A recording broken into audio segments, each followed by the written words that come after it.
First and foremost, there is the saying that the greatest place in hell will be reserved for those who keep silent in times of moral crisis. Yes, guys, so this is really going to shock you with regards to what happens in the interview between APC, PDP, and Labour Party representative for the 2023 presidential election. And the surprising thing is that both APC and PDP, they have come together to fight the Labour Party just because former President Olusegun Obasanjo has endorsed Peter Obi to be his best bet for the election. Obasanjo feels that out of the whole people who are contesting for February 2023, he feels that Peter Obi is his best option. He feels that Peter Obi can actually take the country from consumption to production.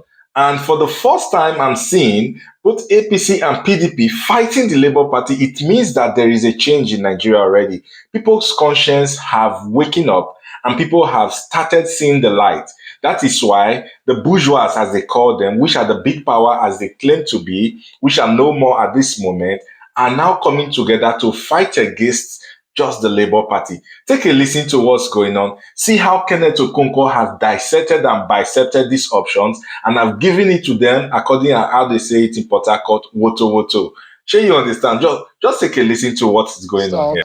Yesterday's endorsement of Peter Obi by former President Olusegun Obasanjo has not simmered, and the ripples is still raising dust. The political parties who are directly or indirectly impacted by the endorsement of Peter Obi of the Labour Party have been reacting to the issue. On New Year's Day, in a 6-page open letter addressed to the Nigerian youth in particular, Obasanjo endorsed Peter Obi of the Labour Party as a preferred presidential candidate to vote for in the February 2023 election. Obasanjo described Obi as his mentee, saying the former Anambra State governor has an edge in the February 25 election. Tonight, we will dissect these issues and look around all of those issues that have been raised by the former president. That was a man that perhaps has governed this nation the most, either in khaki or as a civilian. He's being a former military head of state and a two-term president of this country. And so when the man comes back and says, look, this is the man Nigerian youth should be voting for, can we take that, or can the Nigerian youth trust what Obasanjo said and take that to the polling booth on 25th of February 2023? So let's get talking, everyone. But can you speak specifically to the issues that he raised about what he had described as perilous? That is like frying pan to fire. Let's forget what has happened. Can you defend what has happened under the government of the APC? I'm comparing now.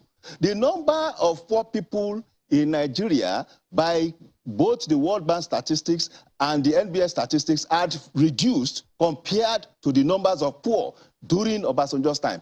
And that is despite the opportunities and resources available.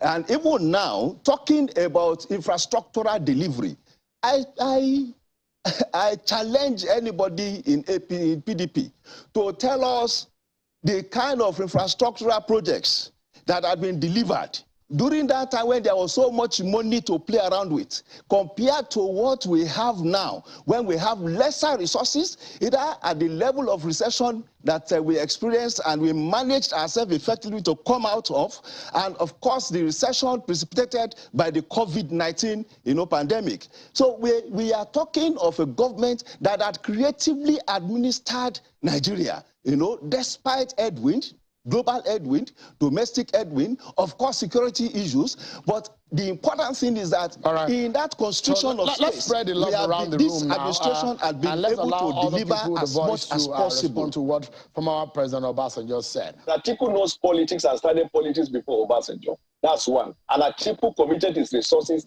to the actualization of Obasanjo's presidency. Point number one.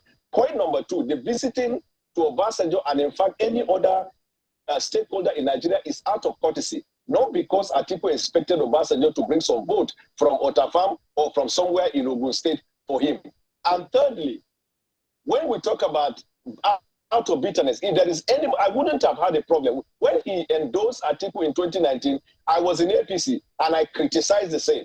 I criticized it on the premise that we run a democracy where if you think you are powerful enough to endorse a candidate, that is your constitutional right. But then follow him to campaigns and rallies and town halls and prove your own popularity by the people you gather, by the conversation you make. But you cannot sit in the comfort of your home and write a letter like an epistle from Paul the Apostle, warning Nigerian nation that if you do not support this person, there is a problem. Read his letter. This letter writing has been his strategy of denigrating people who are presidents in their country. You can't find that anywhere in the third world or in the first world. He sat in his letter, he wrote and said Jonathan was training 1,000 snipers, the gentle Jonathan, to kill citizens. He wrote a letter to Buhari and said Buhari was trying to incite destructive secession in the country. And now he's writing another letter to Atiku. Everybody has the capacity to write a letter. But the thing is, if you are a stakeholder, you are powerful. What we are saying is it is your right. But do not extend your right as a command. The right you have does not translate into usurping the right of other citizens. All right, That's the point we are saying. Let's allow Mr. Kenneth Okonkwo to come in now. And one of the things that former President Obasanjo said, and this is making reference to Peter Obi, and let me allow our viewers to see this. He says, one other important point to make about Peter Obi is that he's a needle with thread attached to it from north and south, and he may not get lost. In other words, he has people who can pull his ears if and when necessary. He has a young and able running mate with a clean track record of achievement both in public and private life. That statement has now been criticized as such that Obasanjo is perhaps seeing Peter Obi as a puppet that he can play around with as soon as he gets into office. Well, first and foremost, there is the saying that the greatest place in hell will be reserved for those who keep silent in times of moral crisis. Nigeria is going bad, not because of the violence of the bad people, but because of the silence of the good ones. Obasanjo has refused to keep silent in times of moral crisis. We are in a crisis in this country. Obasanjo wants to escape going to hell by being an accomplice to corrupt leaders, because any nation that votes corrupt politicians are no longer victims, but accomplices. Now, Obasanjo has never kept silent in times of moral crisis. He went to jail because of it, and he came out, became a president. Like you rightly pointed out, 11 years, this man governed Nigeria cumulatively as a military president and as a civilian president. No Nigerian has had that privilege. And fortunately for him, and unfortunately for them, no Nigeria may be privileged to have it again. President Buhari, if he ends his term, yes. As soon as he ends his term, he'll be able to fall between the rank of the likes 9 years plus of Olusegun Obasanjo. No, 9 years plus. We're talking about those who have been head of state, military, and civilian. Obasanjo has 11 years. Why I brought this issue is that Obasanjo knows everything that is required to sit on that seat. Let us come to his letter. In law, the reasons for a judgment is more important than the judgment itself. That's why when a court gives judgment, we the lawyers say, no, we want to hear their reasons. Let us hear the reasons Obasanjo enumerated in his letters. He said, whoever wants to be the president must meet up with 4 factors, which he summarized in the acronym TVCP. Track record of ability and performance. You must check the antecedents. You must check the past. Then he talked about vision that is authentic, honest, and realistic. You must check the future. Then you talked about character and attributes of a child of God and obedience to God. That's talking about integrity. Who are you when nobody is looking at you? Then he talked about physical and mental abilities with soundness of mind. I can't put it in a better form. He's talking about the qualities that we need in the next leader. when I heard these gentlemen talk, I was really asking myself, is Obasanjo in the ticket in 2023? Because they were just talking about Obasanjo this, Obasanjo that. And we are talking about recruiting the next president of the Federal Republic of Nigeria. I will tell you what Obasanjo saw in P2B, and then you will do the matchmaking and the Nigerians will do the judgment. Obasanjo saw in a man who has the capability to secure and unite this country. He did it in Anambra State. He secured Anambra State from being the worst secured state to the best by the confirmation of the IG of police then, Muhammad.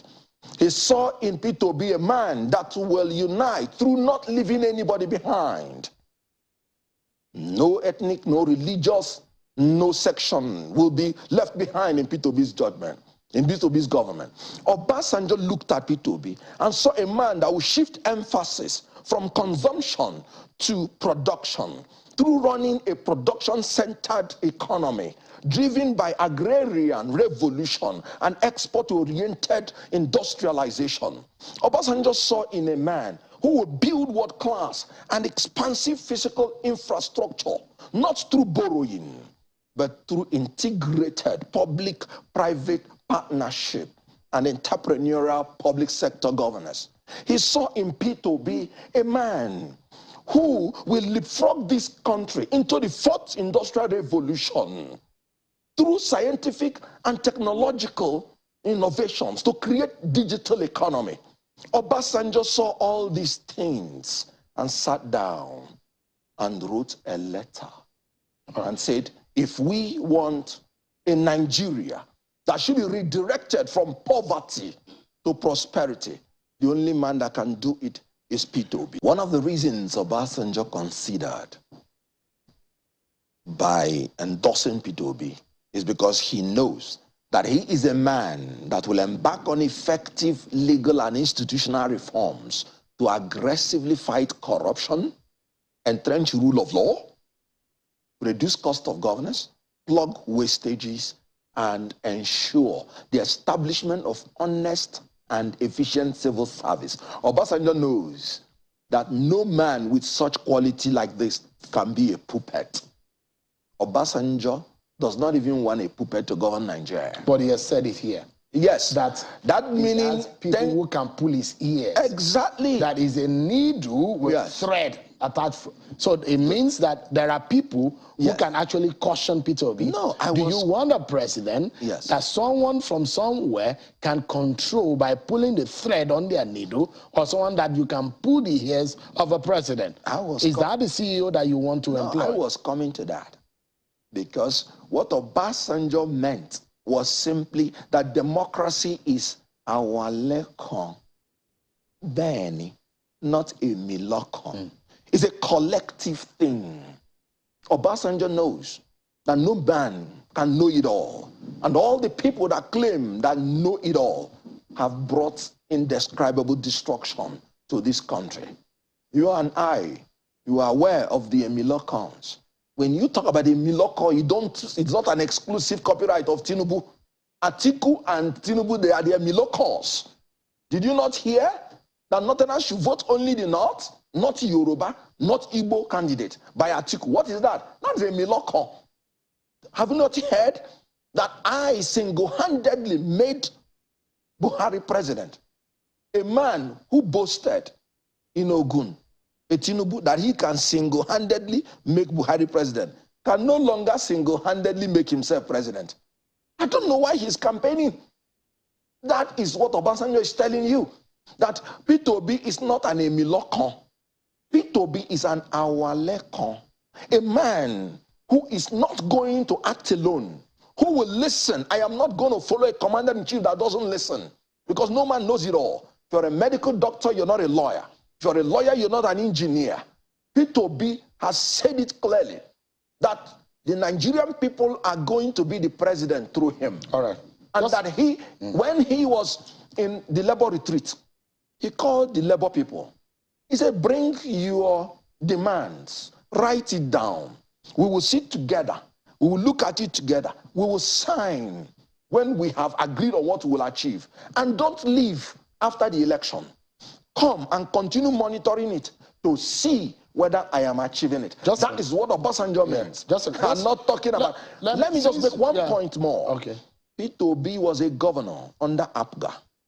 APGA had only one state. No godfather up, no godfather down. Was he a puppet to anybody? And you're talking about when he is the president. No, he listens.